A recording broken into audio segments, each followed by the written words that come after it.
السلام علیکم. امید اور دعا ہے کہ آپ اور آپ کے سبھی گھر والے خیریت سے ہوں گے. I am Dude Horror and welcome to another episode of horror stories, جہاں میں آپ لوگوں کی بھیجی ہوئی ہارر اسٹوریز کو نریٹ کرتا ہوں. سو اگر آپ کے پاس بھی کوئی ہارر اسٹوری ہے شیئر کرنے کے لیے تو پھر آپ وایا واٹس ایپ یا پھر ای میل کے تھرو اپنی اسٹوریز لکھ کر شیئر کر سکتے ہیں. آج کی اسٹوریز کافی خوفناک اور اسکیری ہونے والی ہیں. سو اپنے دل تھام کے بیٹھیے اور بڑھتے ہیں آج کے ایپیسوڈ کی طرف.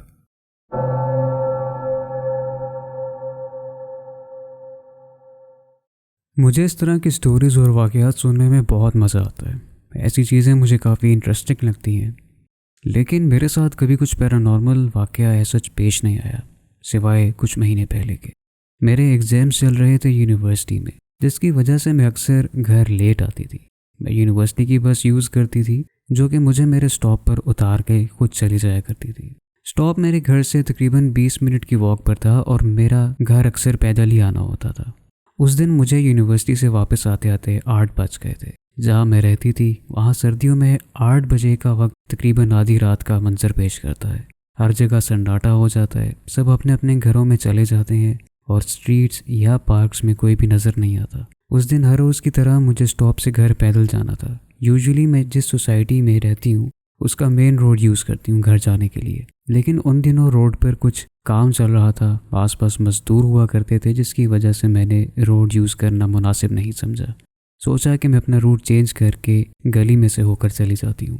یہی سوچ کر میں اپنا راستہ بدل کر گلیوں میں سے ہو کر جانے لگی. سناٹا بہت زیادہ تھا اور دور تک مجھے کوئی انسان یا کوئی گاڑی نہیں دکھائی دے رہی تھی. میں بس اپنے گھر کی طرف رواں تھی اور کوشش میں تھی کہ جلد سے جلد اپنے گھر پہنچ جاؤں. نیچے دیکھا تو نوٹ کیا کہ میرے شوز کے لیسز کھلے ہوئے تھے. میں روڈ سے ہٹ کر فٹ پاتھ پر بیٹھ گئی ان کو باندھنے کے لیے. مجھے دھیان نہیں رہا کہ میں ایک درخت کے نیچے بیٹھ گئی تھی. ایسا محسوس ہوا جیسے مجھے کوئی دیکھ رہا ہے. نظر اٹھا کر اوپر دیکھا تو درخت کی طرف، تو مجھے یوں لگا کہ درخت کی شاخوں پر اندھیرے میں کوئی بیٹھا ہوا ہے. لیکن اس ٹائم اتنا اندھیرا تھا کہ صحیح طرح سے میں دیکھ نہیں پا رہی تھی. میں نے اس بات کو اپنا وہم سمجھ کے اگنور کر دیا. خود کو یہ تسلی دینے لگی کہ ایسا کچھ بھی نہیں ہے جیسا میرے ذہن میں چل رہا ہے. یہی سوچ کے میں وہاں سے اٹھ کر پھر سے گھر کی طرف روانہ ہو گئی. چلتے چلتے مجھے اپنے پیچھے سے قدموں کی آوازیں آئیں، مگر جب پیچھے مڑ کے دیکھا تو پوری گلی خالی تھی اور اس میں کوئی بھی نہیں تھا. یہ بات میں نے پھر ایک دفعہ اپنا وہم سمجھ کر اگنور کر دی، کیونکہ کبھی میرے ساتھ یا میرے آس پاس کسی کے ساتھ بھی کوئی، یا میرے آس پاس جتنے بھی میرے جاننے والے رہتے ہیں ان کے ساتھ بھی کبھی کوئی پیرانارمل ایونٹ نہیں ہوا. اس لیے میرا دھیان اس طرف فوراً نہیں گیا. میں بس اس کو اپنا وہم سمجھ کر بھلاتی جا رہی تھی. رستے میں مجھے ایک دوست کا میسج آیا. اس کو رپلائی دینے کے لیے میں وائس ریکارڈنگ کر رہی تھی. میری دوست نے یہ سوال کیا کہ تمہارے ساتھ کون ہے. اس کے سوال سے میں کنفیوز ہو گئی. میں نے خود کی جب ریکارڈنگ سنی تو مجھے ریئلائز ہوا کہ میرے ساتھ ایک اور مردانہ آواز بھی ریکارڈڈ ہے، جس نے پوری ریکارڈنگ میں بس ایک ہی دفعہ بولا کون ہو. اور وہ آواز کچھ اس طرح تھی جیسے کسی نے بالکل میرے ساتھ کھڑے ہو کر کہا ہو. وہ آواز اس ریکارڈنگ میں سن کر میں بہت زیادہ ڈر گئی، کیونکہ اس وقت میرے آس پاس کسی انسان کا نام و نشان نہیں تھا، نہ دور دور تک کوئی دکھائی دے رہا تھا. آیت الکرسی پڑھنے کے بعد میں نے وہاں سے دوڑ لگائی اور سیدھا گھر آ گئی. گھر آنے کے بعد بھی آیت الکرسی پڑھتی رہی اور ساتھ بس یہی دعا کرتی رہی کہ وہ جو بھی چیز تھی اب میرا اس سے دوبارہ کبھی واسطہ نہ پڑے.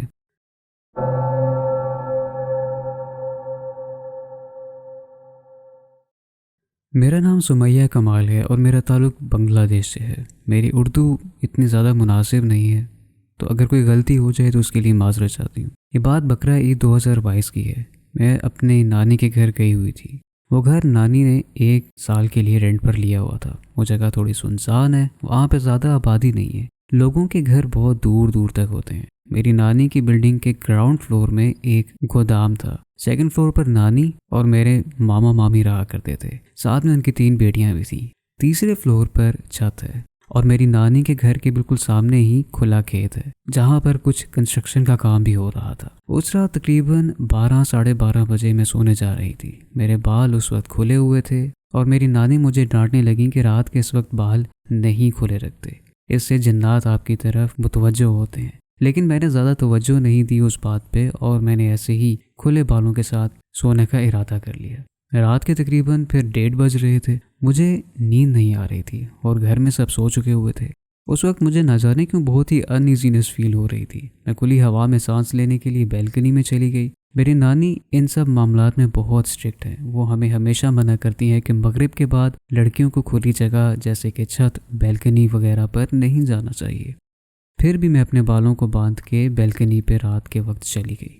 گرمی کا موسم تھا لیکن سڈنلی بیلکنی میں ٹھنڈی ہوا آنے لگی۔ اس بات میں نے زیادہ غور نہیں کیا، میں بیٹھی ہوئی تھی۔ کچھ ہی دیر بعد میں نے نوٹس کیا کہ گھر کے سامنے والے جو کھلی سی ایک میدان تھا، وہاں پر ایک چھوٹی سی بچی تقریباً 2 یا 3 سال کی کھڑی ہے، اور نہ صرف وہ کھڑی ہے بلکہ ایسا لگ رہا تھا کہ وہ میری طرف متوجہ ہے، یعنی کہ میری ڈائریکشن میں مجھے دیکھ رہی ہے۔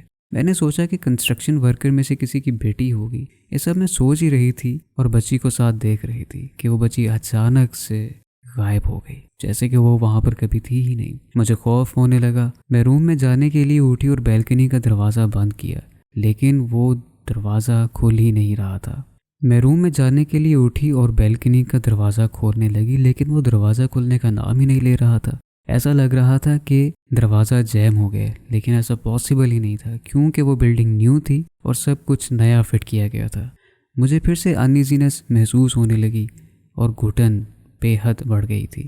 مجھے ایسا فیل ہوا کہ وہی بچی آس پاس سے گزر رہی ہے اور بالکل میرے کانوں میں سرگوشی کر رہی ہے۔ میں نے آنکھیں بند کر کے آیت الکرسی پڑھی۔ جب میں نے آنکھیں کھولی تب سب کچھ نارمل تھا۔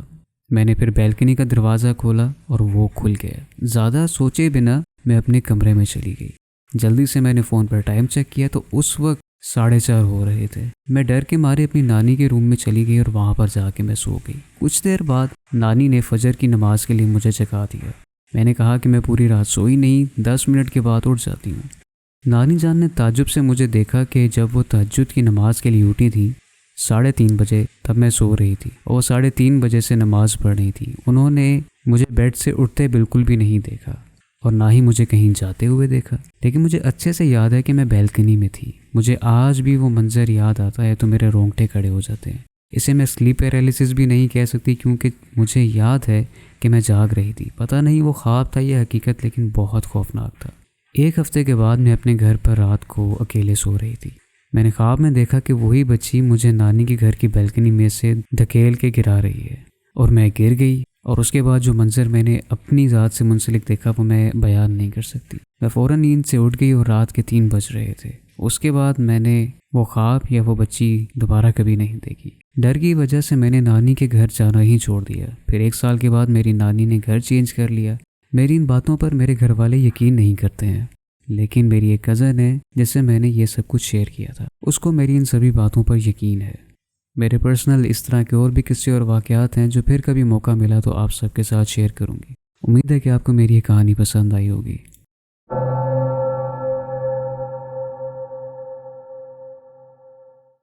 آج آپ سب کے پیش خدمت ایک سچا واقعہ شیئر کرنے جا رہا ہوں۔ یہ واقعہ میرے ہمسائے سے جڑا ہے جن کا نام محمد سلیم ہے۔ سلیم بھائی بتاتے ہیں کہ مجھے زیادہ تو معلومات نہیں ہے کیونکہ میں چھوٹا تھا تب جب میرے والد محترم وفات پا گئے تھے، مگر کچھ واقعات ایسے ہیں جو کہ ان کے مریدوں نے مجھے سنائے ہیں۔ ان واقعات میں سے ایک واقعہ میں آج آپ کو سنانے جا رہا ہوں۔ واقعہ کچھ یوں ہے کہ کہتے ہیں کہ ایک خاتون تھی جس کے اوپر جنات کا سایہ تھا۔ وہ جن خاتون کو بہت زیادہ جسمانی اور ذہنی تکلیف دیتا تھا اور وہ کسی صورت بھی قابو میں نہیں آ رہا تھا۔ بہت سارے عامل اس کے آگے ناکام ہو گئے تھے۔ مرید بتاتا ہے کہ ایک دن وہ شخص اپنی بیوی کو لے کر میرے پاس پہنچ گیا۔ میں نے علاج شروع کر دیا مگر الٹا اثر ہو گیا۔ وہ جن اس عورت کو تکلیف تو دیتا ہی رہا تھا مگر ساتھ ہی اس نے میری بھی پٹائی شروع کر دی تھی۔ یہ معاملہ دیکھ کر میں نے اس کو کہا کہ اب اس کا صرف ایک ہی حل ہے کہ میرے استاد کے پاس اس کو لے جاؤ، جو کہ میرے دوست کے والد صاحب ہوا کرتے تھے۔ ان کا نام منظور احمد تھا۔ وہ شخص اپنی بیوی کو لے کر مولوی صاحب کے پاس پہنچا اور اس کو سارا قصہ سنایا کہ آپ کے مرید کے پاس بھی میں گیا تھا لیکن وہ بھی ناکام رہے باقی عاملوں کی طرح، تو اب میں آخری مرتبہ آپ کے پاس آیا ہوں کہ آپ اللہ کے بندے ہیں، کسی نہ کسی طرح آپ میری مدد کر دیں۔ یہ بات سن کر مولوی صاحب سنجیدہ ہو گئے اور اس کے بعد اس شخص نے کہا کہ اگر میری بیوی ٹھیک ہو جاتی ہے تو میں آپ کو منہ مانگی رقم بھی ادا کروں گا، ساتھ میرے 4 بیٹے ہیں اور ان میں سے ایک بیٹا میں آپ کی خدمت میں پیش کر دوں گا۔ مولوی صاحب یہ بات سن کر مسکرانے لگے اور کہنے لگے کہ ایسی کوئی بات نہیں ہے۔ ان مولوی صاحب کے پاس ایک دیو جن قید تھا جو کہ انہوں نے ایک چلے کے ذریعے قابو میں کر رکھا تھا۔ مولوی صاحب نے اپنی پڑھائی شروع کر دی۔ کچھ دیر بعد پڑھائی کرتے رہے اور اونچی آواز میں پڑھائی کرتے رہے۔ ہاتھ میں ان کے ایک کیل نما لوہے کی چیز تھی جو تقریباً 1 فٹ لمبی تھی۔ پڑھائی کے دوران وہ اس کو محترمہ خاتون کے آگے مسلسل لہراتے رہے اور پڑھائی ختم کر کے فوری طور پر اپنا دایاں ہاتھ اس خاتون کے ماتھے پر رکھ دیا تو وہ خبیث جن حاضر ہو گیا۔ بات چیت شروع ہو گئی مگر وہ بہت ضدی تھا۔ اس نے کہا کہ میں نے تمہارے مرید کا یہ حال کیا ہے تو آج تمہارا بھی یہی حال کروں گا۔ یہ سن کر انہوں نے اپنے مرید سے کہا کہ میرے کمرے میں جاؤ اور ایک شیشے کی بوتل لے کر آؤ۔ بوتل ان کے سامنے پیش ہو گئی۔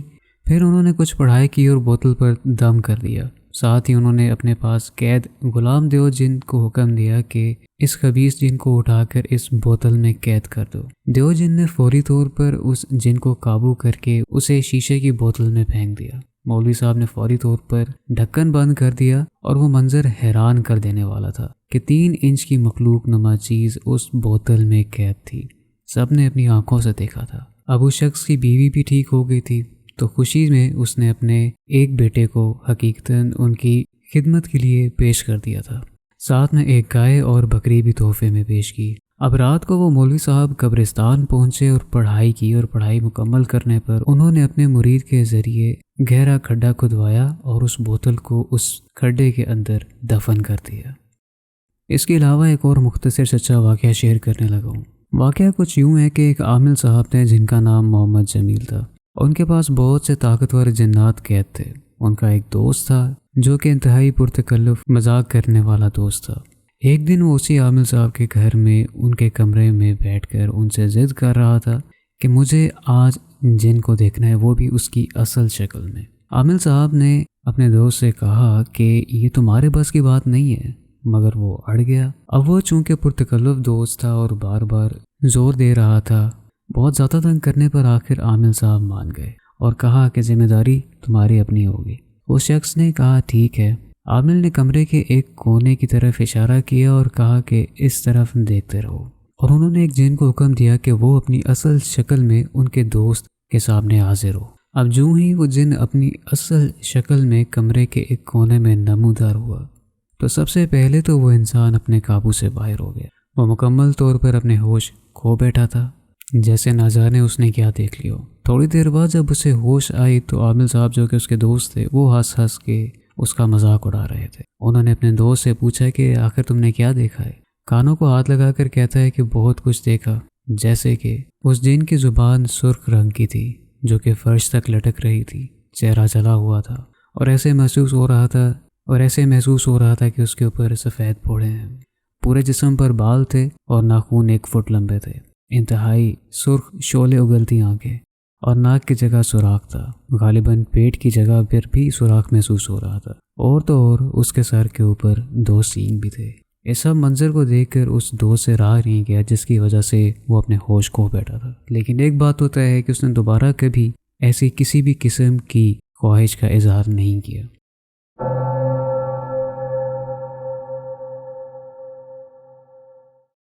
میرا نام زرنش ہے اور میں ایبٹ آباد سے تعلق رکھتی ہوں۔ کافی عرصے سے آپ کی ویڈیوز دیکھ رہی ہوں اور پہلے بھی 2 سٹوریز بھیج چکی ہوں۔ آج کا جو واقعہ آپ کو بتانے جا رہی ہوں وہ میری بہن کا ہے۔ یہ بات ہمارے بچپن کی ہے لیکن سچ پر مبنی ہے۔ تو ہوا کچھ یوں تھا کہ ہم گرمیوں میں باہر صحن میں سویا کرتے تھے۔ ہمارا صحن کافی بڑا ہے تو باہر سونے کا اپنا ہی مزہ ہوتا تھا۔ وہ دور بھی سادہ تھا، بجلی پر گزارا کیا کرتے تھے، کوئی جنریٹر نہیں تھا، تو لائٹ کے جانے پر سوائے صبر کرنے کے اور کوئی حل نہیں ہوتا تھا۔ میری بہن بتاتی ہے کہ ایک رات سب سو رہے تھے جب اس کی آنکھ کھل گئی۔ باہر لائٹ نہیں تھی، اتنا خاص نظر نہیں آ رہا تھا۔ اس وقت اس نے دیکھا کہ ہمارے والد صاحب مین دروازے سے اندر آ رہے ہیں اور ان کے ہاتھوں میں بہت سی سبزی اور فروٹ کے شاپر ہیں۔ ہمارے والد صاحب ایک ڈرائیور ہیں اور صرف اتوار والے دن گھر آیا کرتے تھے، اور اتوار ہمارے لیے عید جیسا ہوتا تھا۔ وہ بتاتی ہے کہ میں ابا جان کو دیکھ کے خوش ہوئی، اپنی چارپائی سے اتر کے ابا جان کی طرف جانے لگی۔ تب تک والد صاحب پلر کے پاس آ چکے تھے۔ میری بہن ان کے ہاتھ سے چاپر لینے کے لیے پلر کی ایک سائڈ سے آگے ہوئی تو والد صاحب میری بہن کو دیکھے بغیر دوسری طرف سے چارپائی کی طرف چلے گئے۔ میری بہن حیران ہوئی کہ ابا جی نے مجھے دیکھا بھی نہیں، بلایا بھی نہیں، جب وہ پیچھے مڑی تو وہاں اب ابا جان نہیں تھے۔ اس نے پلر کے ارد گرد چکر لگائے پر والد صاحب کو تو کوئی نام و نشان ہی نہیں تھا۔ پھر وہ والد صاحب کے کمرے میں چلی گئی کہ کہیں اندر نہ چلے گئے ہوں، پر اندر بھی کوئی نہیں تھا۔ اب رات کا پہر تھا تو وہ ڈر گئی اور جا کے سو گئی۔ صبح والدہ سے پوچھا کہ ابو کہاں ہیں، تو انہوں نے کہا کہ تمہارے ابا جان تو صرف اتوار والے دن گھر آتے ہیں، تو آج کیسے آئیں گے؟ پھر اس نے امی کو رات والا واقعہ بتایا تو امی نے کہا کہ تم نیند میں ہوگی، تمہارا وہم ہوگا، اور بات کو ٹال دیا۔ لیکن میری بہن کا کہنا ہے کہ وہ نیند میں نہیں تھی۔ اگر نیند میں ہوتی تو اٹھ کے ابو کو وہ کیوں ڈھونڈتی؟ اب پتہ نہیں اس نے کس کو دیکھا تھا، وہ کون تھا کون نہیں، یہ نہیں پتا، لیکن میری بہن آج بھی یہ بات کرتی ہے تو وہ یہی کہتی ہے کہ یہ اس کا وہم نہیں تھا۔ آپ سب کے اس بارے میں کیا رائے ہے اور آپ اس سب کے متعلق کیا سمجھتے ہیں؟ آخر میں آپ سب سے ایک ریکویسٹ ہے کہ میرے والدین کے لیے دعا کریں۔ میری والدہ کافی بیمار ہیں، اللہ تعالیٰ انہیں صحت دے۔ اسی کے ساتھ آپ سب سننے والوں سے اجازت چاہتا ہوں۔ اپنا اور اپنے گھر والوں کا خیال رکھیے گا۔ ملتے ہیں آپ سے اگلے ایپیسوڈ میں، تب تک کے لیے فی امان اللہ۔